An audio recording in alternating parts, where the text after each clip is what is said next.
C'est un succès sur toute la ligne pour le buraliste et son avocat et un soulagement dans le monde du tabac.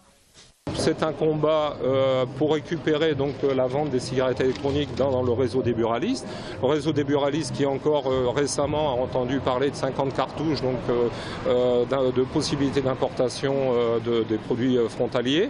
Donc bon, ce business, puisqu'on parle de business de cigarettes électroniques, nous intéresse dans le sens où c'est un marché qui doit être encadré.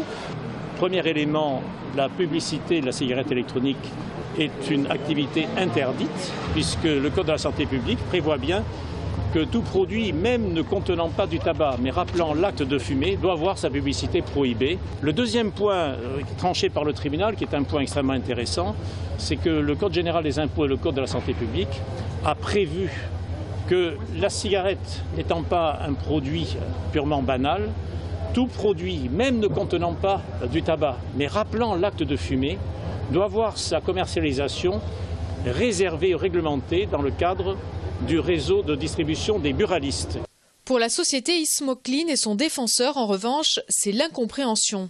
On est en train de nous expliquer qu'en vertu de rien, en vertu d'aucun support juridique, en vertu d'aucun support légal, la vente d'un produit de consommation courante devrait faire l'objet d'un monopole. On fait reculer le tabac, tue les gens, voilà, avec avec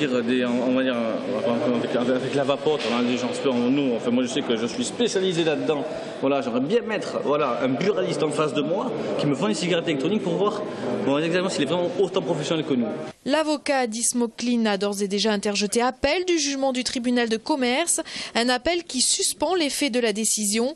Le combat tabac contre vapote n'est donc pas terminé.